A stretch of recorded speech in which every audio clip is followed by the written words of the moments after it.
Fala aí pessoal, sejam bem-vindos a mais uma edição do nosso e vosso podcast Pro Desporto. Eu sou o Avelino Kiala e estou aqui acompanhado do Jonathan Timóteo. Como é que é, Jô? Tranquilo? Tranquilo, Avelino. Estou aqui de volta, fizeste uma edição sem mim, do Osoma. Para jiu-jitsu, o homem como tem um cinturão, eu não tenho.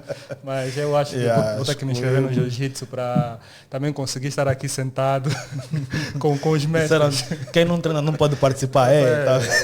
Bem excluído. Mas é um bom evento, o Osoma. Acho que vou estar na parte 2 do evento. Vai ser já em março. Nice. Um abraço aí ao pessoal da Amarelinha Hambúrgueres, os melhores hambúrgueres da cidade. São os nossos patrocinadores oficiais. Para quem não conhece ou para quem não sabe, melhor assim, como encomendar, vamos deixar os números para encomendar aqui embaixo.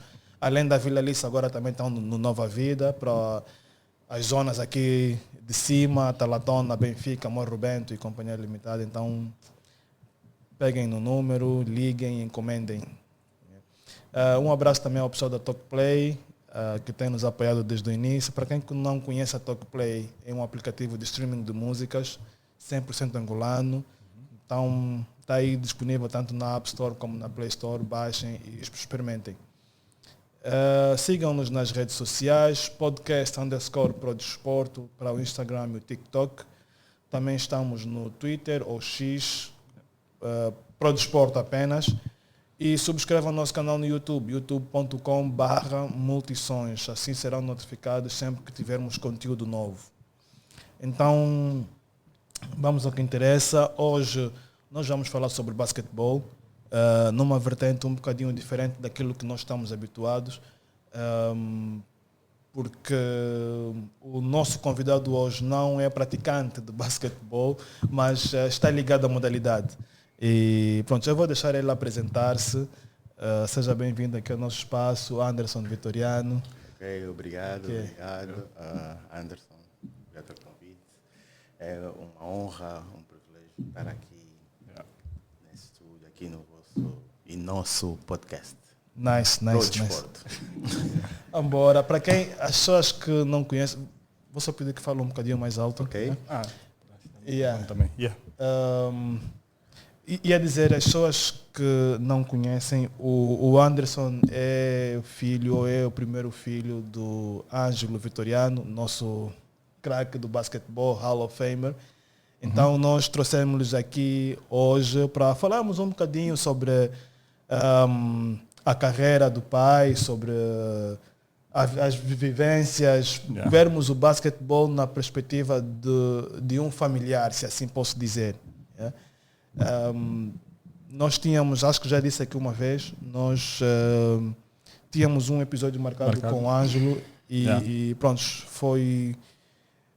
ele partiu antes disso, antes de nós podermos conversar. Mas pronto, temos aqui o Anderson, vai poder nos contar um bocadinho sobre algumas histórias ali do pai, família. Da família. E da família, Então, vamos lá, Anderson, ou para começar, né, o seu pai foi uma figura marcante do basquetebol angolano, isso é indiscutível, incontornável.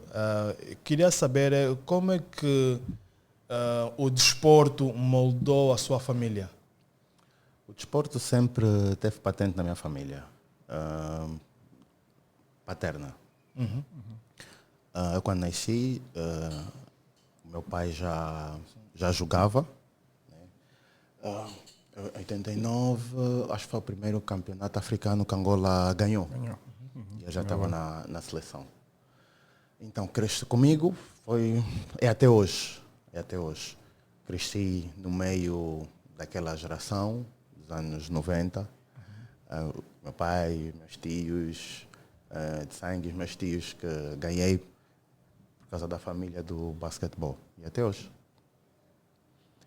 Então, o Avelino, quando fez aqui a apresentação, falou Vitoriano, eu acredito que há pessoas que basta ouvir esse nome, vão logo saber que é um nome ligado ao basquetebol, é sobrenome Vitoriano, vamos dizer, um sobrenome tradicional é Angola. Vai sempre despertar alguma curiosidade. Sim, Vitoriano, eu já ouvi. És filho do Ângelo. Yeah. Uma coisa que eu fico curioso em saber o Ângelo e os teus tios, na verdade, também estavam sempre em movimento com a seleção, com os clubes, e vocês, obviamente, não podiam acompanhar sempre. Sim. Como é que vocês lidavam com as ausências? Como é que era esse processo? Como é que estavam estruturados? Na verdade, eu lembro-me que houve um campeonato, acho que Argélia, que nós tivemos a possibilidade de ir.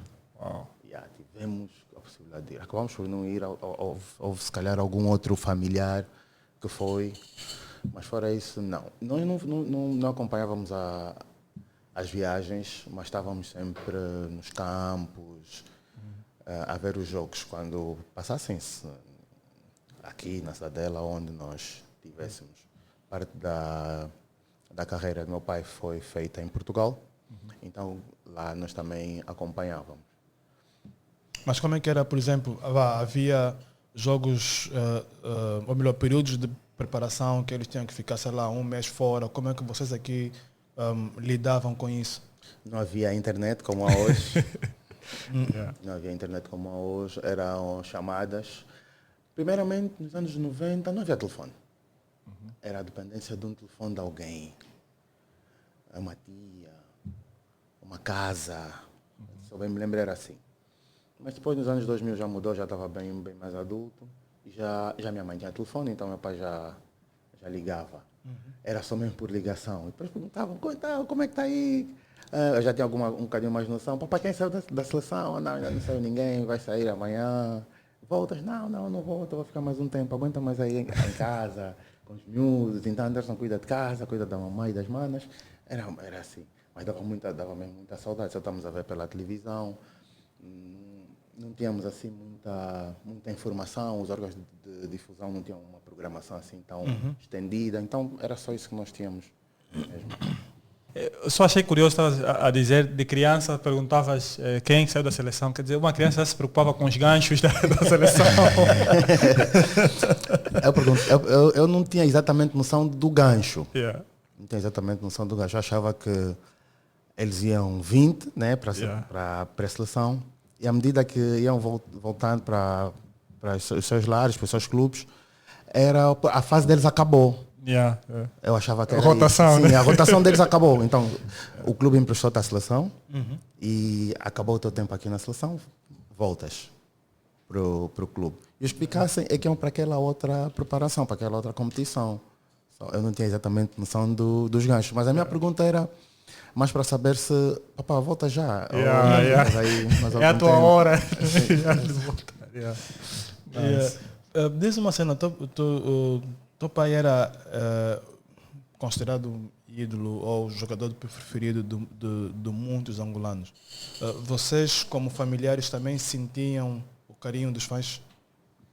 Sim, sempre. Desde sempre. Começa-se a sentir na rua.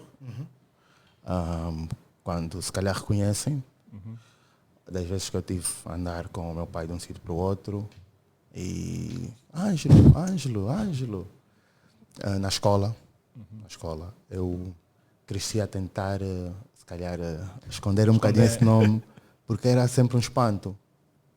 Anderson Rui dos Santos Vitoriano.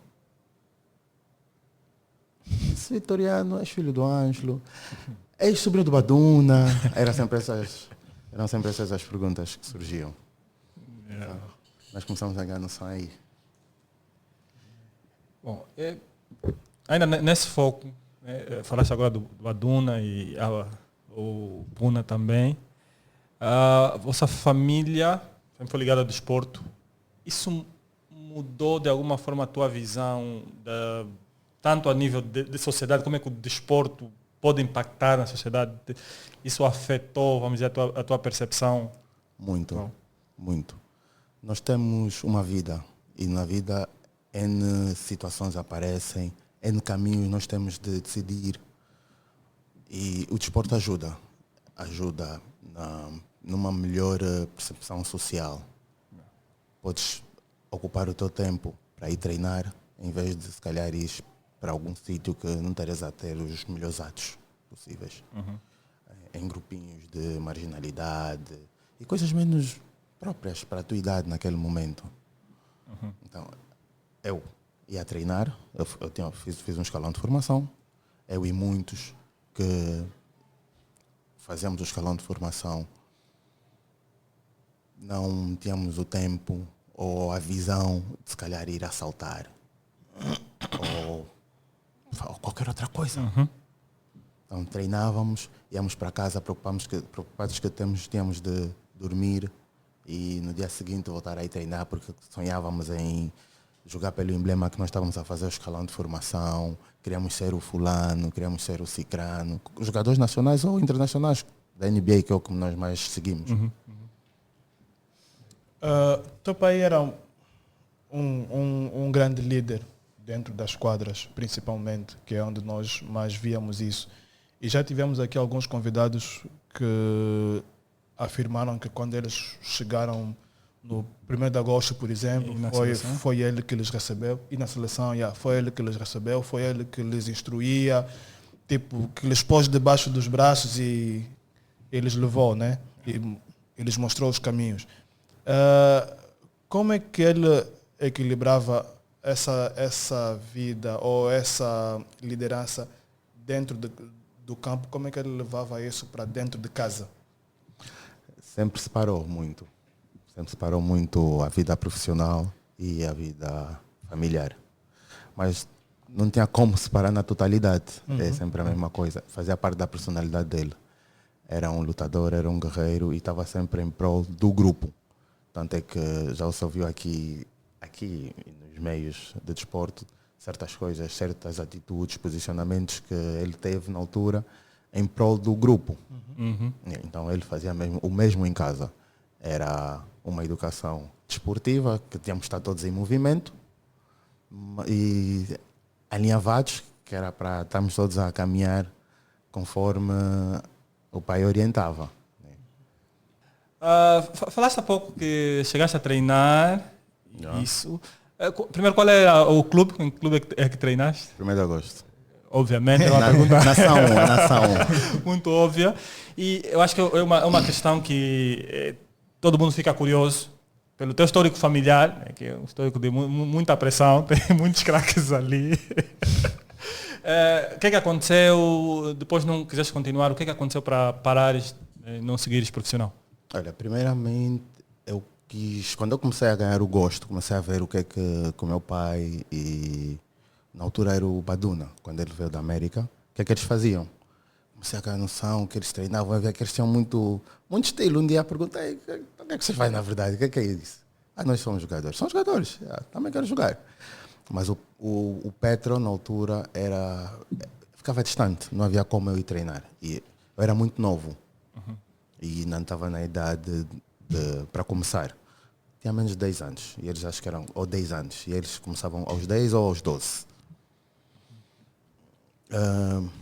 Então tinha de ficar à espera. Mudamos de casa e éramos mais próximos ao 1º de agosto, estávamos mais próximos ao 1º de agosto. E já estava lá, né? Então, o 1º de agosto é mais próximo de casa e podia ir com o meu pai ou não, né? Então, foi aí onde eu comecei. Okay. A segunda parte da questão era em que ponto é que se disse que não ias continuar? Olha, assim, eu tive um crescimento um bocadinho difícil, não foi muito facilitado. Como podemos pensar ou achar, não. Como é que és filho de um jogador e em 2000 as pessoas não têm a mesma capacidade de pensamento, a mesma ideia que têm hoje. Então, certas coisas que eu vivi desmotivaram-me a continuar. Eu achei que era demais aquilo. E eu não merecia aquilo. Então, foi aí que eu disse, não, aqui vou ver outra coisa. Mas tem a ver com a pressão de seres filho de quem és? A pressão, não era pressão. Era tratamento, o tratamento. Eu tinha a pressão de ser filho de quem sou, mas eu era miúdo. Tinha 10 anos, 11, 12, 13, 14, até os 18. E estava num processo de formação. Estava a aprender a driblar, estava a aprender a lançar, a aprender a fazer passos duplos. Tudo isso, depois aprender a me posicionar em campo, constante a minha posição. Tudo isso. Então, havia uma comparação, sim, muito forte, com tudo, em todos os momentos. Mas era miúdo, tinha que crescer, tinha que desenvolver. Cresci, desenvolvi. Era gosto, era amor. É por isso que eu estou ligado ao basquete até hoje. Cansei-me, era tratamento mesmo. O tratamento não tinha privilégio, assim dizer, nenhum. Os outros também não tinham, certo? Mas os outros não sofriam o que eu sofria. Eles tinham uma oportunidade, ao menos, se calhar, de treinar, de jogar, coisa essa que eu não tive. Eu passei um escalão de formação quase que completo na bancada. É triste falar isso. E se calhar podem... não jogava, é mentira. Passei um escalão de formação na bancada porque, tu és filho de um jogador. Só por isso. Não tenho outra. Eu e muitos, né? Tem aí filhos de outros atletas de seleção e não só que, olha, podem parar para ver, não há. Há um ou dois agora, que o pai é que foi o treinador, então o pai estava lá, deu mais oportunidades, tinha maior atenção, porque se não o pai que era o treinador, estava no meio. Mas não há. Ok. Já agora estamos aqui a falar da família, né? Porque para além do teu pai tinha os teus tios, tanto o Puna como o Baduna, que também tiveram carreiras de sucesso tanto nos clubes como na seleção. A minha pergunta é, como é que era o clima lá em casa, por exemplo, quando havia um jogo, sei lá, Petro de Agosto, ou quando um tinha que defrontar o outro? Essa pergunta também é uma pergunta que me acompanha até hoje. Era um clima tenso, porque por causa dos emblemas e os corações que iam estar divididos. Da minha avó e os nossos, né, filhos e irmãos, né, que ficava dividido. Nós, os filhos, puxávamos pelo nosso clube, o clube do nosso pai. A minha avó ficava dividida. Os irmãos, na verdade os irmãos não, são petrolíferos. Né? Parte dos irmãos do meu pai e meus tios são do Petro. Acho que todos mesmo. Só meu pai é que foi a nação.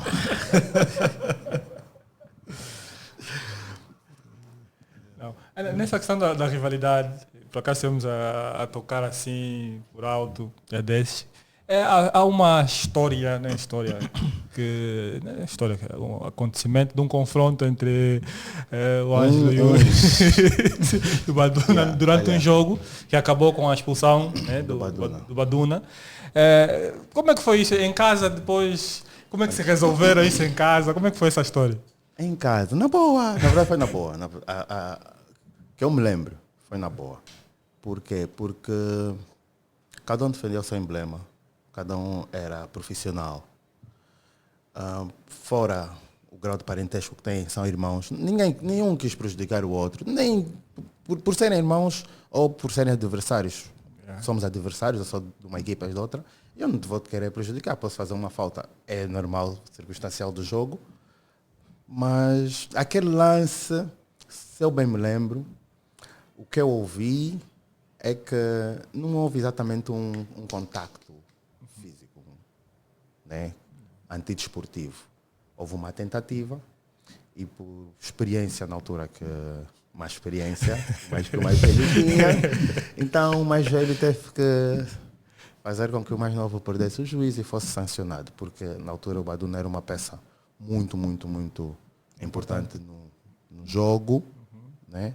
Então só havia uma forma de tirar o Baduna daquele jogo. Ou tiras o Baduna na falta, ou o Baduna vai fazer o jogo dele. Então foi o que aconteceu. E ficou marcado por isso até hoje. Olha, um dia que ele tiver a oportunidade de contar, acho que ele vai explicar exatamente o que eu estou aqui a dizer. Aconteceu. Vamos esperar. Estamos no processo também. Estar aqui. Já agora, existe em carteira algum projeto para manter viva a memória do seu pai? Existe, sim. Existe. Já antes um bocadinho antes do Hall of Fame, de ser nomeado para o Hall of Fame, estive a conversar com meu pai e a falar sobre isso. Mas ele sentia-se muito desmotivado, triste, com certas coisas que ele não achava que deviam ser assim e não estava tão impulsionado a fazer. E deixava-me meio que, vá lá, faça.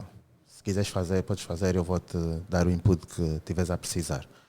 Lá conseguimos fazer algumas coisinhas. Veio o Hall of Fame, que muito o levantou, né, o ânimo que ele tinha na altura. E quando ele voltou, ele queria, né, voltar aos projetos que ele já tinha, que era a Fundação Ângelo, que ele veio com essa ideia lá do Hall of Fame, não sei com quem, o que é que ele conversou, mas deu-me uns contactos que é para trocar algumas ideias e desenvolver isso. Infelizmente, algum tempo depois, ele sabemos o que é que aconteceu e ficou não esquecido, não parado, porque continua, mas daqui a um tempo, alguma coisa aí volta para o mundo do desporto com o nome e a marca Ângelo Vitoriano. Boa. Nós falaste aqui do Hall of Fame.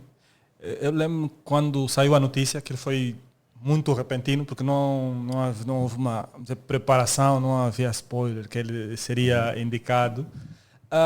Vocês, como família, acompanharam isso? Como é que ele recebeu? Como é que foi esse processo, né? Desde a altura em que ele recebeu a notícia até a ida para lá? Como é que foi esse processo todo para entrar para o Hall of Fame?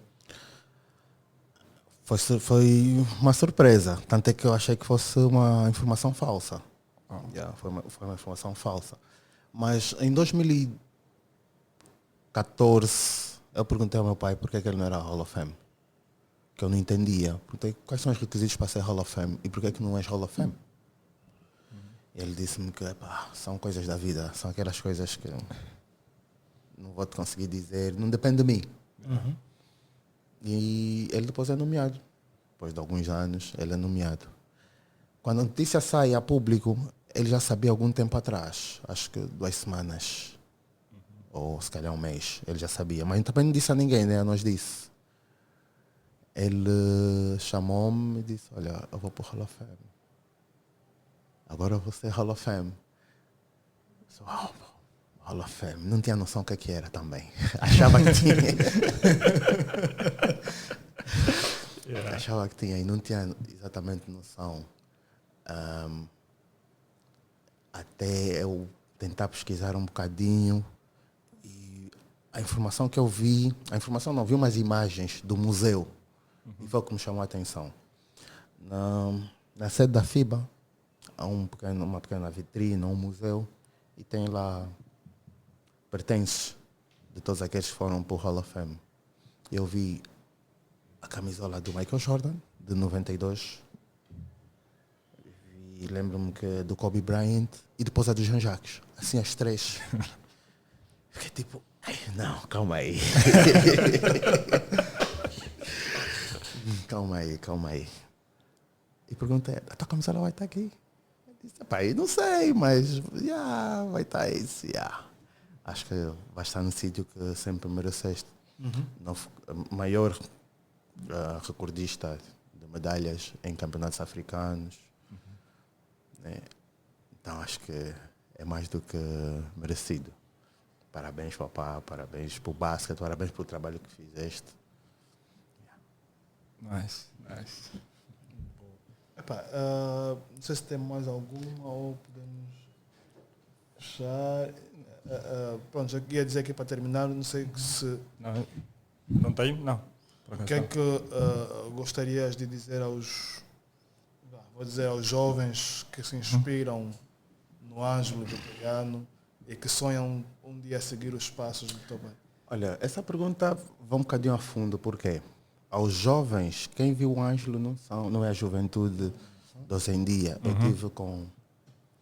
Eu tive o exemplo disso com um rapaz, estava com os amigos a ouvir música e a conversar e a falar de basquete após um jogo, né, um jogo entre amigos. E havia um rapaz que disse, Baduna, foi o Baduna por acaso. Baduna. Eu não vejo o Baduna. E perguntamos se ele sabia quem era o Baduna. Ele joga basquete, joga em algum clube. Ele disse que já ouviu falar. Já ouvi falar. O Baduna, na nossa era, no nosso tempo, era o nosso LeBron James. Foi muito impactante. Foi tão impactante, que, sem medo de errar, o Baduna é dos 2 jogadores mais conhecidos, reconhecidos, do nosso basquetebol de sempre, para mim. Ou melhor, para mim não, desculpa. O Baduna e o Miguel Lutonda. Toda a gente conhece o Baduna, ou já ouviu falar, e toda a gente conhece o Miguel Lutonda, já ouviu falar, ligado ao basquete. E nessa altura que os jovens já não têm acesso àquela informação, já não têm acesso aos vídeos, à estatística ou até à história. Então eles não consigo dizer qual é o conselho que deixo a eles. O conselho que eu posso deixar a quem segue, quem seguiu, quem vai ganhar curiosidade dos novos valores, dos novos rapazes que estão a surgir no basquete, é que aqui já teve muitos jogadores de nível internacional. Não foi só um Ângelo, não foi só um Baduna ou um Miguel Lutonda, que são os nomes que hoje mais citamos e que em Norma mais falamos. Teve o Zé Carlos, teve Honorato, teve Paulo Macedo. Não vi jogar e por acaso perguntei ao meu pai. Meu pai disse, era o Magic Johnson da Angola.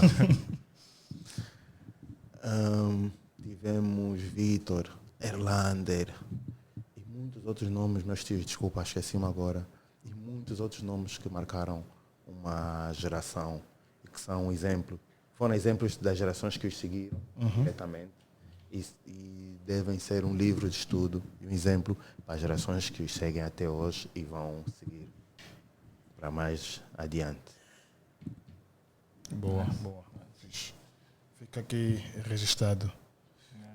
Então, Anderson, acho que deu para falarmos um bocadinho aqui, numa outra perspectiva hoje. Só nos resta agradecer pela tua presença aqui. Olha, eu é que agradeço. Eu sempre quis estar aqui nesse podcast. Por tudo e mais alguma coisa, né? Para o desporto, desporto, basquete, está ligado a mim diretamente. E por vocês, né? Obrigado, muito obrigado a mim por estar aqui nessa cadeira super confortável. Valeu. Ao pessoal que nos segue lá em casa, já sabem, não esqueçam de nos seguir nas redes sociais, podcast_prodesporto, tanto para o Instagram como para o TikTok. Prodesporto apenas no Twitter ou X, como preferir. E subscreva também o nosso canal no YouTube, youtube.com/multisons. Assim, sempre que tivermos conteúdo novo, vocês saberão. Um abraço aí, estamos juntos. Até a próxima semana. Valeu. Se é hambúrguer que tu queres, escolhe a amarelinha. Se é faíta que preferes, escolhe a amarelinha. Se cachorro ou bifana, são mais a tua praia, não maia. Manda vir a amarelinha. Amarelinha Burgers, da melhor qualidade. Conceito de comida noutra realidade. Se a fome bate a porta, ponham-me a ligar e entregam nos arredores e dentro da cidade. Liga para nós, para os melhores cachorros, hambúrgueres, bifanas e faítas da cidade. 923-567288 e 923-324897. Entregas ao domicílio.